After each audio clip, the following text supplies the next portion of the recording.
Good afternoon, everyone. My name is Jennifer Dell, and I work on the Norman campus. I'm the undergraduate coordinator. And before we get started, I want to make just a few housekeeping announcements. So as a reminder, please keep yourself muted throughout the entire presentation. If you have questions, you can put them in the chat, and I will monitor that as time goes on. This session is going to be on time management and professionalism, and is really geared towards our social work student audience. So I know that we've had numerous professionals attending a lot of the great offerings we've had over the last couple of days, but this is primarily geared towards students. So if that is not you, you're welcome to sign off and then join us again at 1 o'clock for the juvenile justice breakout. We just want to thank SWSA again for the ideas behind this wonderful 3-day professional development event. Some of the students are on this right now, and you know who you are. So thank you for just being the brain power behind this. And without, last announcement at the end of this, I will put in the link to the survey. So if this is the last session that you're attending today, then you can complete that. This is not a session that is eligible for CEUs, however, so that it is not indicated on that. All right, without any further ado, I want to introduce my colleague, Professor Kendrick. Charlotte Kendrick is the graduate coordinator on the Norman campus, and someone I have the joy of working with every day. So I'm going to hand it over to her. All right. First, I want to say I put my long, convoluted email address in the chat box. So if anybody is interested in either one of these presentations, mostly because on the last slide, there are some resources that you might find helpful, just shoot me an email and I will send you a PDF of the presentations. I know it said time management and professionalism. So I think both are important. I probably would err on the side of caution and say that professionalism is a little more important. And so in being mindful of time management, if I'm going to have to cut one short, it'll be that one. So I want to start with professionalism. So I'm going to share my screen and excuse me, a little bit of issues today with the sinuses, as I'm sure many people have had. I want to talk about professionalism because that is most often what gets people in hot water, honestly. My 20 years in the field taught me that people can mess up and not do their job correctly and probably get a second chance or maybe a third chance. But the people that most often get their future freed up, so to speak, are those whose behavior is not professional on a regular basis. That is generally the issue, their lack of professional behavior. So this is a quote that I really like. I want to start with these words from Gandhi. Keep your thoughts positive because your thoughts become your words. Keep your words positive because your words become your behavior. Keep your behavior positive because your behavior become your habits. Keep your habits positive because your habits become your values. And keep your values positive because your values become your destiny. People will most likely not remember you so much because of what you did for them, but how you treated them. And then those of you that have had me in class, you know that I love quotes, so I couldn't pass this one up from Dale Carnegie. There are 4 ways and only 4 ways in which we have contact with the world. We are elevated and classified by these 4 contexts: what we do, how we look, what we say, and how we say it. So for those of you, I know each and every one of you have read the student performance policy from cover to cover, I'm quite sure, but in case you haven't, there are sections about professional behavior, self-awareness, and our ethical obligations. We know that these things and the contents of these sections, probably without even reading them, you know what they are and what they should be. And I think we would all agree with the previous 2 quotes. So what goes wrong? What goes wrong that causes people to behave unprofessionally? In my mind, let's just compare the 2.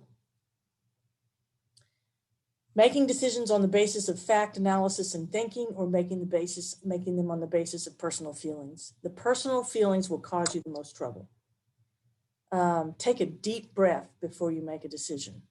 Now, lest you think that I'm preaching at you, some of these very things that are in here right now in this list of 5 things, I tell myself sometimes, depending on the day, more than once a day. So no matter how far along you go in your career, you will always need to remind yourself of those things. Pressures can cause you to make poor decisions from the boss, from your colleagues, so on and so forth. And I always talk to my classes, particularly in policy class, about political pressures. Politics is not just the politics with the big P. There's politics with the little p. Every office has them. Every agency has them. Every classroom sometimes has them. And so be mindful of that. Of course, the code of ethics, people's moral judgments and their values often interfere with their decisions. And sometimes it's what causes us to make bad decisions. Exercise self-discipline. Keep your emotions under control. There's some really good books by a gentleman named Daniel Goleman called Emotional Intelligence. It's about this very thing. It's on the last slide here. There's a website that has all of his books and associated writings. And so it's always express emotions and keep them under control. I'm a very intense person, and my colleagues can tell you, and sometimes some of my students, that's one of the things that I have to remind myself about. Okay. So don't think that once you graduate and get that MSW and get a licensure that you are automatically immune from behaving unprofessionally, because that is not the case. Be sure that your relationships with clients, and I should have really included colleagues, are purposeful and goal-directed, and make sure that you're particularly with clients, that they don't resemble friendships. Sometimes that's a hard boundary to keep. So here's some of the things too that often cause issues and cause us to behave unprofessionally. So when you've encountered a conflict in the workplace, and sometimes in class, this comes up in class at times, before you walk out on that limb and behave in a way that you'll regret, talk with the other person. Try to focus on behavior and events and not on personalities. That's difficult sometimes. There's people that you work with, there's people that you're in class with that irritate you. Their personality just irritates you. That's human nature. So try to focus on what is happening and not their personality. Listen carefully. Something I have to tell myself often. I can talk a blue streak. I have to be very careful that I'm not talking ahead and trying to fill in a sentence for somebody. Identify points of agreement and disagreement. It's okay to have a disagreement.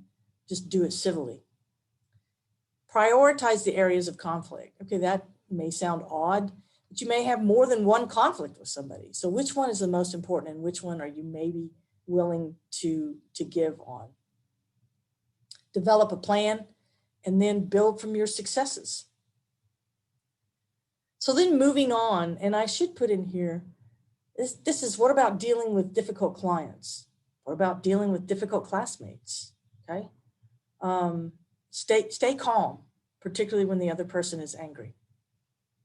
Listen, the client may simply need to vent. Try to let them finish their frustration. If you don't let them vent and get it completely out, they will not listen to anything you have to say to them. Remind them that you're here to help them. They often feel out of control. Show compassion. Establish good boundaries. And when you're dealing with clients, particularly, in some fields, be sure that you are taking care of your safety and theirs. Some pointers for dealing with difficult clients or difficult situations with co-workers or classmates. Do you feel calm? I'm sure that you all know people that you walk into the room and nothing even has to be said. You walk into the room and you're already not calm.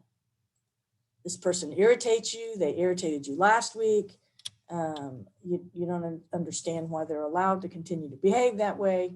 And so you walk in the room and you're just not calm to begin with. What does your body language say to other people? Body language is not just observable in person. Body language is observable via Zoom as well.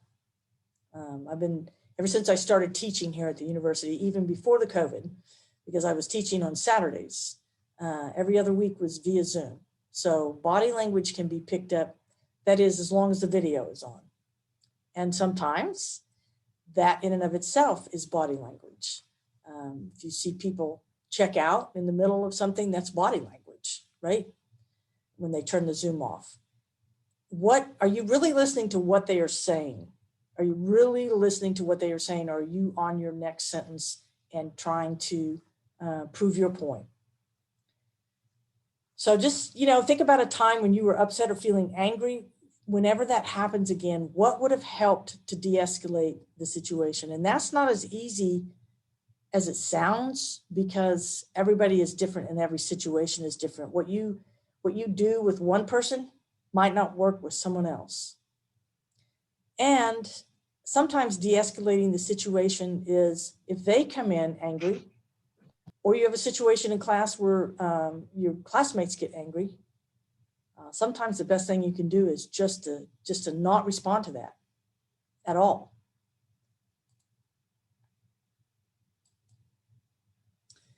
So boundaries. If you belong to the NASW and you get a newsletter from the NASW, I don't think they do in the magazine anymore, but they used to in the newsletter. They would print out every person that had a licensure complaint against them.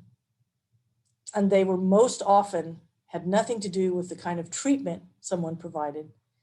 They most often had to do with boundaries, with a clinician or a social worker crossing boundaries. Most often, it was the issue of sexual relationships with a client. Our NASW Code of Ethics really says very little about that, except no, don't do it, not ever, not with a former client, not with the current client.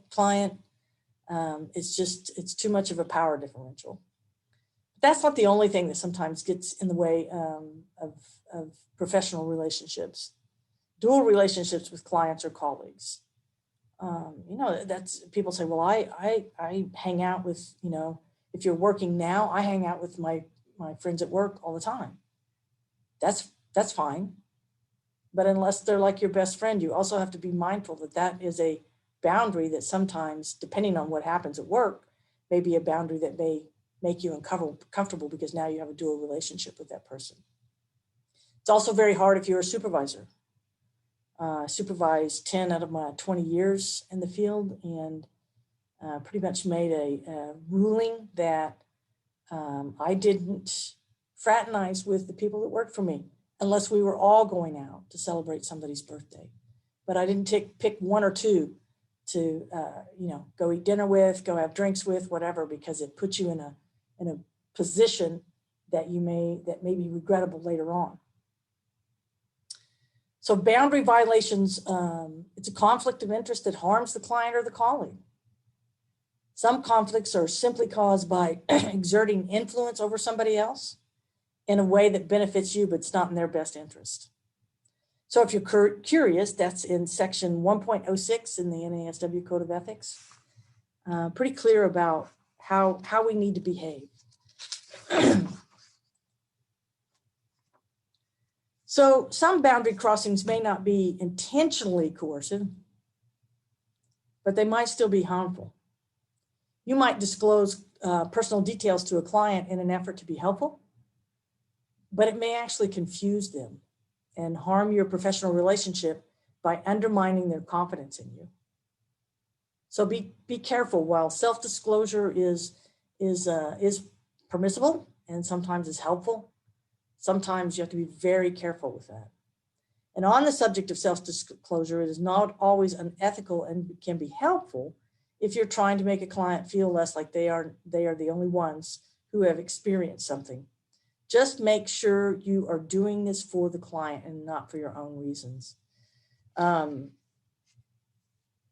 think sometimes in some fields, there's a temptation to disclose things that are thought or said to be in the best interest of the client. And sometimes the clinician or the social worker is doing it more for their own release than they are to be helpful to the client. So you have to be careful about that.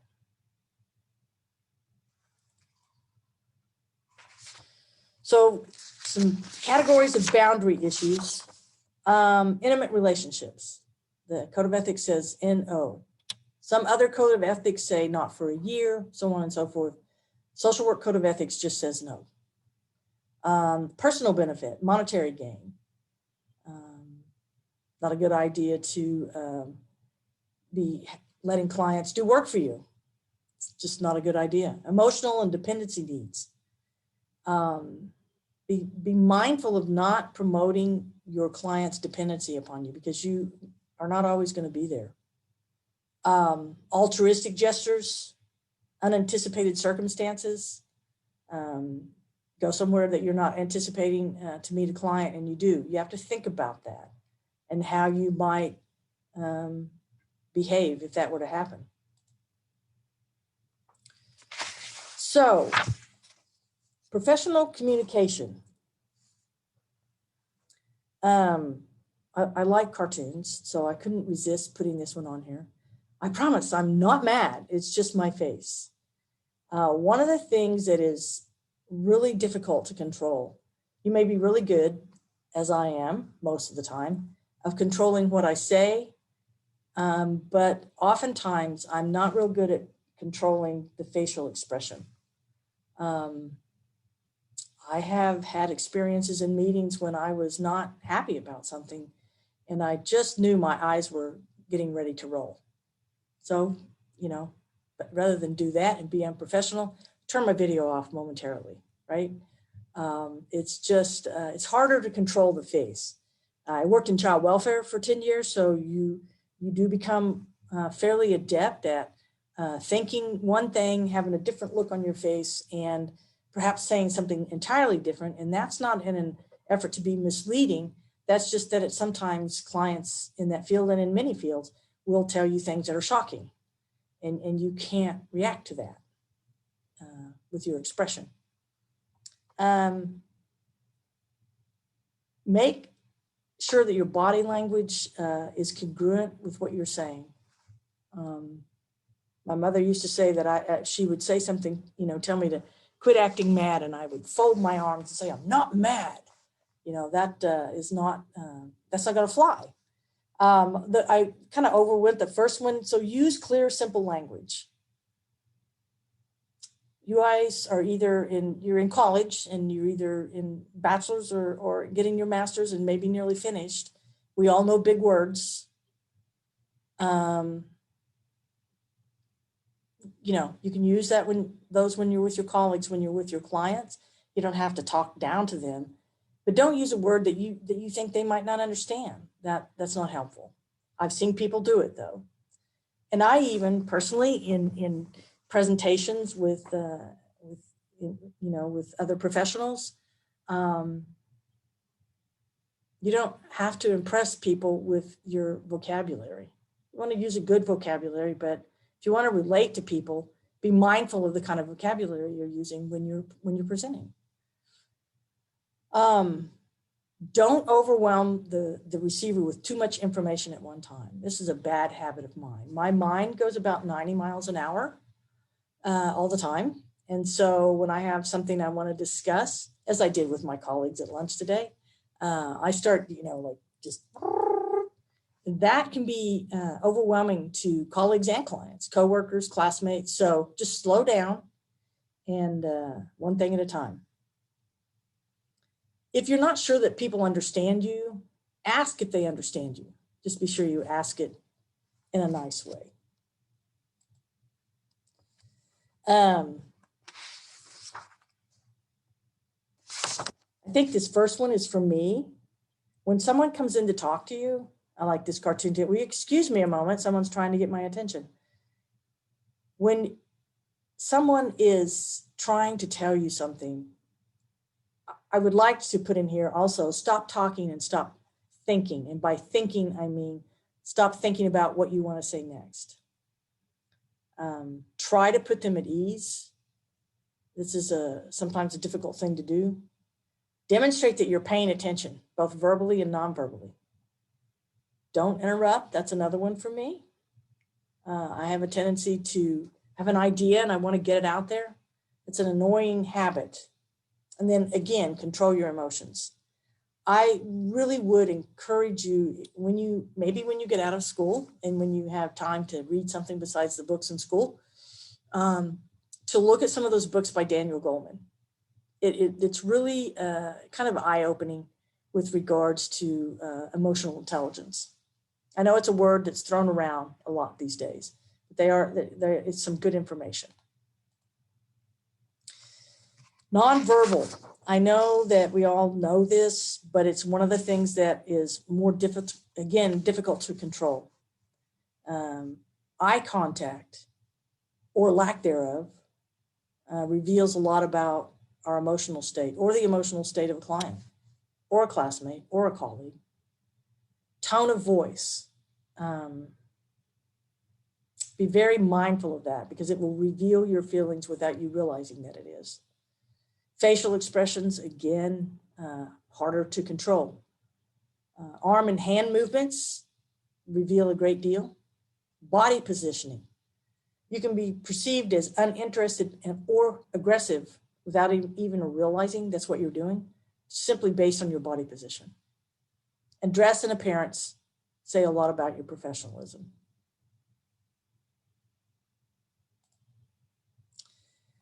Email communication. Oh, the one thing that can really get people in trouble because it's kind of like social media. It makes you feel a little bit more anonymous. Makes you feel a little bit more brave about maybe saying what you want to say. It is also, even if you didn't mean it to come across that way, email communication and text can be so misunderstood, so easily misunderstood. So I like this one. I forgot to put a smiley face on my sarcastic email to you, right? So it's easy to be misinterpreted in an email. Just because the receiver doesn't have the advantage of seeing your face, they don't have the advantage of hearing. If I can do face-to-face, even via Zoom, that's my first choice. My next choice is by the phone because at least you can hear the tone of voice. But our world is built that if we weren't able to email people, we wouldn't get anything done. So I try to be very conscious about the tone of my emails. Again, it's also very easy to say in an email what you would not say in person. It makes us feel anonymous, though we are really not anonymous. And so I try to, particularly if it's an email that's going to someone that I don't know well, and it's a professional email and I need something from them, I try to think about, which is often the position I'm in as graduate coordinator. I need somebody across campus to do something for me for one of my students. And I don't know this person, and I need for them to do what I need for them to do for this student. And so think about the tone of your emails.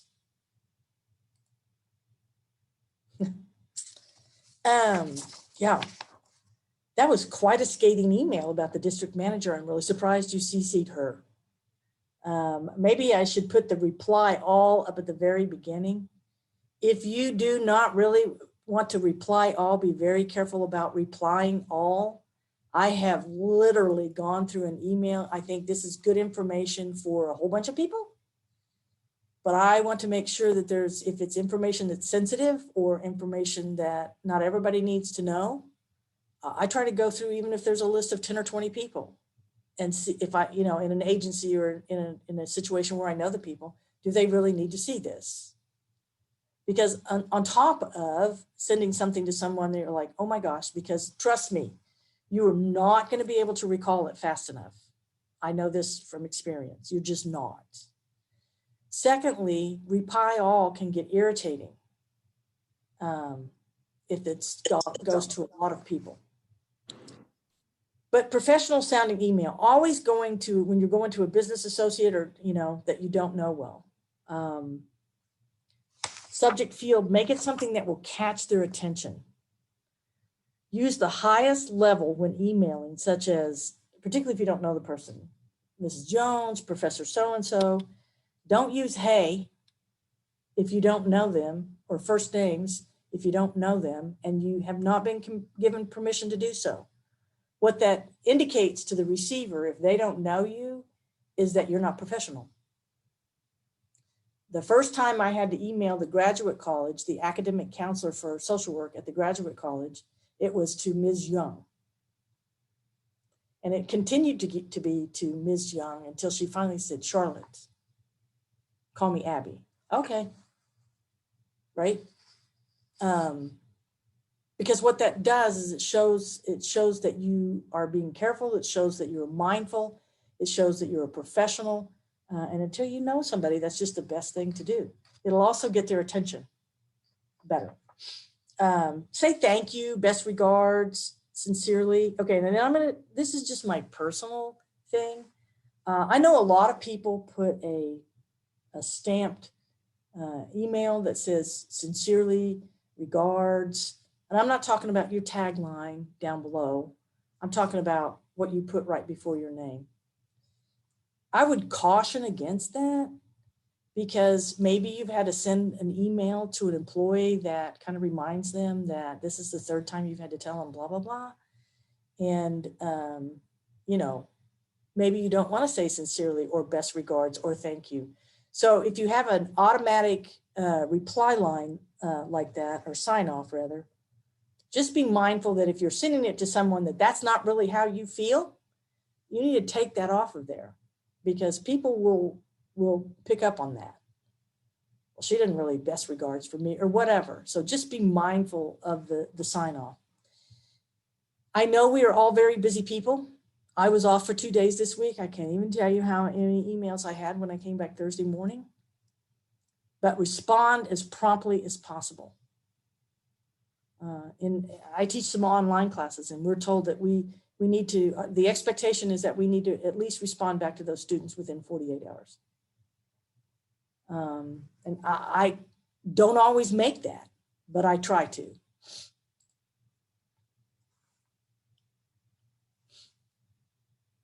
It's a good question, Christy. Christy is it appropriate to use Mr. and Mrs. though we're unfamiliar with their preferred gender pronouns?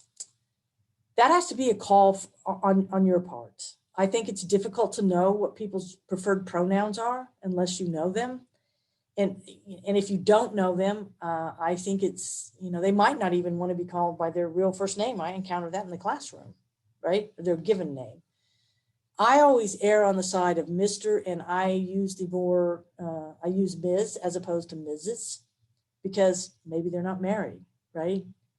And you can always, if they indicate to you that they want to be called something different, then you can just say, I apologize, I wasn't sure, and I didn't want to be disrespectful by just using your first name.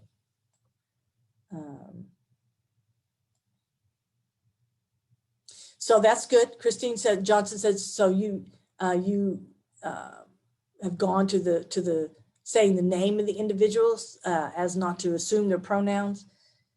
The problem with that is if you don't know them, I don't know if you know whether you have the privilege to use their first name. And maybe I'm too old school, I'm getting up there in age. And so some of that's my upbringing. But I think it's always best to kind of err on the side of caution, particularly if it's somebody that is in a position of authority or, and some of that comes from having worked at the hospital. You don't ever call Dr. Albrecht Roxy. It's doctor, period, right? So there's an easy out. If you know it's somebody with a PhD, just use doctor because then you're safe. I don't have any good suggestions, honestly. If it's the first time you're emailing somebody and you don't know their pronouns that they prefer, you just have to stick it out there on the best. And if they have a tagline, if you've received an email from them that has a tagline that shows their pronouns, just pay attention to that, because a lot of people are doing that now.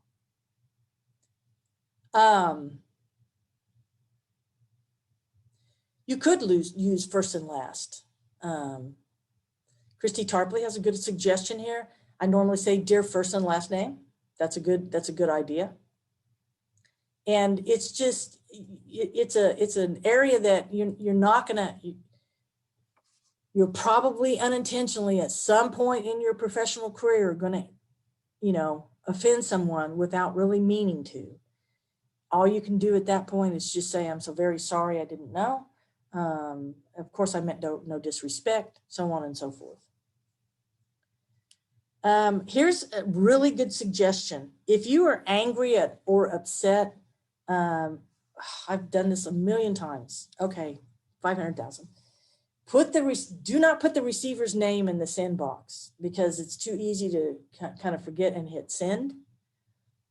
Type the email, read it. If it's not sensitive in nature, let somebody else read it. Does this sound snarky? Let somebody else read it before you put their name in it and hit send. I can't tell you sometimes how many times I've started an email and then that backspace key. Yeah, no, let me just discard this and start over. Another good way is to go ahead and write it and leave it in draft form. Let it sit overnight. Abraham Lincoln did this. Well, he didn't use email, but the same theory. If he was upset with someone, he would write a letter, stick it in his hat, walk around with it for a day, read it again, and sometimes he would send it and sometimes he would not. So get it out, write the email. If you're concerned about what might be the repercussions of the email as it is, give it a minute before you send it. And of course, check, make sure you're sending it to the right people. So just remember, again, there are 4 ways and only 4 ways in which we have contact with the world. We are elevated and classified by those: what we do, how we look, what we say, and how we say it. And I would add to that, how we treat others. So how do you want somebody to perceive you? How do you want somebody to, what do you want them to remember about you? How can you create the right first impression? Because you very seldom get a second chance to make a first impression. And again, a lot of the reason that these things are important to me is that I've seen, first of all, I've made a lot of these mistakes in my lifetime. Secondly, I have seen a lot of people get themselves in trouble, not so much because of the lack of the quality of their work, but because of how they behave. And which is more often the problem. So again, here's some of the information that I use to develop this from. Some good websites, some good ideas. Anybody that wants it, just email me. So Jennifer Dow put in, if it's someone from an organization that has a well-developed website, sometimes there's information in bio on the website, that may contain pronouns. That's true if you're sending information to someone that has their own website. So all of these are really good suggestions. And honestly, I think most all of you are aware of these things. The biggest thing is that when you get upset about something, or you feel very passionate about something, that it's easy to let these things slide off and not pay attention to them. And then there's people that just misbehave all the time, and that eventually gets them in trouble as well. So any questions, thoughts? I'm going to move on to time management and see I was correct. I'm not time for. Yes. Sorry, I have a question. Who was the author of the emotional intelligence books that you suggested? Daniel Goleman, Goleman. Daniel. Thank you. And again, does everybody see my email? I mean, I will send you a PDF if you want that. Just shoot me an email. Anything else? Well, let me see if I can manage my time to get to the next one. I need to get rid of the first PowerPoint though.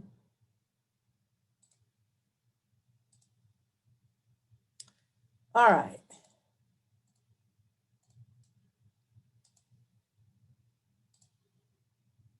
Everybody see the PowerPoint? I always ask my students that because I have been known to mess up, and Nikisha's there laughing. Yes, she does. Yes, she does ask us that because I'll be going along, and sometimes they just wait 5 minutes or so before they tell me, Professor Kendrick, we don't see the PowerPoint yet. So, yep. Okay, already a question? Okay. So this book right here was actually a book that a former professor here told me about. It's like $10, $11 off of Amazon. It's a small read, and it has some really great cartoons in it. So I might suggest that to you. It's also on the resource slide. So what comes to mind when you think of procrastination? All procrastination is delay, but not all delay is procrastination. So I don't think you can see all that cartoon. I think sorry. If you get the PDF, you will. So what does that really mean? Delay is a part of making priorities. It's okay to delay sometimes if you want to get an order to how you want to do things or how you want to, and not be impulsive or hasty. Procrastination is really the voluntary delay of an intended action, despite the knowledge that this delay may harm the individual, yourself, in terms of task performance. Nothing really is preventing us from acting in a timely manner except our own reluctance to act. I think maybe, I don't know if this is in the book or not, maybe. What are you doing? I thought you were going to finish writing your book. I am, but first I thought I'd read this book about how to overcome procrastination. Really? And what have you learned so far? Goal setting is the key. So I've set a goal to set some goals starting first thing tomorrow, right? How many of us do that? Why do we procrastinate? Running away from negative feelings, fear about doing well. That's often a big key. Being bad forecasters, inaccurately predicting that we will feel more like doing this tomorrow, which is usually not correct. Rationalizing, we tell ourselves about the task or the procrastination. Perfectionism, this is often what stops people from moving forward. They want something to be perfect. It's hard to get started. Little cartoon about the procrastination. So here's the thing about procrastination. It's a vicious cycle. Jennifer, I'd ask that you keep time because I can't see it on my computer because I don't want to run over. So you stay up late because you didn't do anything productive all day. You don't do anything all day because you stayed up late and you goofed around a little bit. You stay up even later to make up for it. You get even less done. You stay up even later. You pull an all-nighter. Roundy, round you go, right? Get started already. I always ask students, how do you eat an elephant? One bite at a time. Just put one foot in front of the other. Just do something. If you're having a problem, if I start to feel dread, then I'll just get started on one small task. Don't expect your motivation to match your intention. This is so true on writing papers. I know you all know this. You're really motivated to get a good grade, and you intended to do that, but the two don't always match. And just get started. The worst thing you can do about procrastinating is to beat yourself up about procrastinating. because that just makes it easier to procrastinate. That sounds like a convoluted sentence. But the more you beat yourself up about procrastinating and you feel guilty, the less likely you are to do something. If you're really having trouble, what are your typical excuses for rationalizing? Put them on a list somewhere so you see it on a regular basis to remind yourself. We're really good at forgetting what we're bad about as human beings. You can use this tool. Time management, which I'm not doing a very good job of today. So when thinking about how much studying you have to do, some of you are like, not much because I'm graduating pretty soon. But there is a technique out there that works pretty well. This website is on the resource page. It's called the Pomodoro technique. Set a timer for 25 minutes, work during the timer, take a 5-minute break. Sometimes we burn ourselves out by trying to just continue on for like an hour and a half. Again, this information is on the last slide. One thing to do is find out how much effort and activity really requires. How long is it really going to take me to write this paper? When you first start in school, you may not know. After you've been in school for a semester or two, you begin to have an idea. Cut down on interruptions. Estimate the effort. Once you've gotten the hang of the technique on the previous slide, you'll kind of know how many rounds is it going to take. Make the technique more effective. Review what you've done. Set up a timetable and define your own objectives. What do you want to accomplish today in this 2 hours that you have to study? Make a goal. You know that feeling when you have an impossible amount of reading to do each week in a course or courses? That's called graduate school. So this next slide is a little bit busy. I have not minded my own rule of not overloading the PowerPoint. But these techniques also, the book that this comes from is on the resource. So just some good ideas about how to make the most of your reading. I'm a big highlighter, right? Except for it can get excessive because when you've highlighted the whole page, the act of highlighting is not really very helpful. So there's that as well. Keep a journal. That seems like a little extra busy work, but I've had some students tell me that it's helpful for them, honestly. I am terrible about you would never want to read a book that I've really gotten into because there's going to be notes all over the margin and a combination of underlining and highlighting. It's, you wouldn't be able to read anything. Don't attempt to cram all your studying into one session. I say that, but there are some people that work better that way. Whatever works for you. But I do say that you need to plan for a time to study, because if you don't plan for a time to study, you won't study. That's probably the biggest thing that the bachelor students have coming into the graduate students is that they don't plan to study. If you can, study at the same time. Have a specific goal. Try not to, I should not use the word never because it's going to happen. Try not to procrastinate about your planned study session. And start with the most difficult subject first. Get it out of the way.